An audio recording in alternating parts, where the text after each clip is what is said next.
Good morning. We were talking yesterday about the basic rules that governed these Israelite tribes and how, when they broke them, for instance, when they were confronting Moab and their men started to indulge with the prostitutes of Moab, all their power was dissipated and they began to fail. And I was mentioning yesterday and showing you how one of the most basic rules that they were given through the book of Exodus, through Moses, was the Sabbath and the keeping of the Sabbath. Now, we as Gentiles don't need to keep the Sabbath because we are not under the same regulations as the Jewish people are. But we can learn so much from these rules because they give us a foundation for our lives and our relationship with God. When the Jewish people had in fact later entered the Promised Land, again this basic rule of the Sabbath was part of their experience. And amazingly, when they finally fell, the whole nation was captured by the emperor of Babylon, Nebuchadnezzar. And the people said, "Why has this happened to us?" Jeremiah was going to say to them quite simply, "This has happened to you because you have not kept the Sabbath."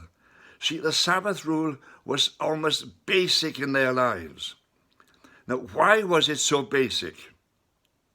Because this was a day every week which was set aside when they could once again begin to see themselves as families, but not just as families, and not just as families within tribes, and not just as tribes, but tribes within a whole nation, and not just a nation, but a nation which is subject to God. For one day every week, they would stop work. For one day every week, they would set aside all the normal needs of life, and they would focus on who they were as human beings and what their relationship with God was really like. We as Gentiles do not have to keep the Sabbath. But, and it's a very big but, we can learn as we look back at these people, and we can learn as we see how God deals with these people, and we can listen to what he says to them. And he says to them, this one day a week is important. Here in Britain, for instance, well, we've almost given up on the idea of one day a week as a Sabbath. Even when we have a day off every week, it's spent in doing all sorts of things, but not really focusing on family and not really focusing on God. This is a very dangerous situation to which we find ourselves. Oh, I know there were lots of arguments about why we should give up our Sabbath laws. There were lots of arguments why this day should not be regarded as so important. There were lots of things said and discussed back and forth. And the people said, well, we are now mature. We are now grown up. We're not like children anymore. We can decide when we're going to take time off. We are going to decide when we can rest. We are going to decide what time we want to spend with our families. We will no longer keep these basic Sabbath rules. But if you look around our society at the moment, what do you find? You find that families are literally breaking apart. Why? Because they never spend time together anymore as a family. They never rejoice anymore in the relationships as a family. You know, they don't even eat meals together anymore.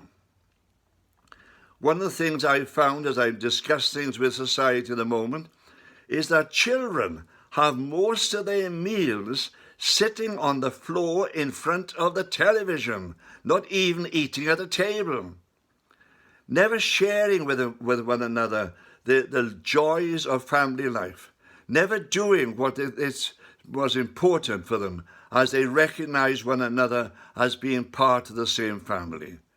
Eating meals separately, doing things separately, never really putting aside one day when they could spend as a family, let alone spend as a family with God. You know, when people came as families and spent time worshiping God and recognized who they were and the blessings that God has put into their lives. When they did that, somehow it created a foundation for the other 6 days. Yes, the men went out to work. The wives and mothers, they too went out to work. Yes, the children had to sort themselves out on many different occasions. The whole structure of the family was under stress, has been under stress for a very long time. But at the same time, by coming together for that 1 day a week and spending it as a family, and spending it not just as a family, but as a family worshiping God, suddenly everything would begin to make sense. I remember once people saying to me, well, we don't come to church anymore. We go off together as a family in our caravans and things. We have time here, time there. We do things together, but we don't come to church anymore. Well, even our time spent together in the caravans or whatever else they were doing, this too has gradually come to an end. All days have become equal, but there is a danger here, because we do not do what God asks. We find that our whole society could start falling apart. Amen.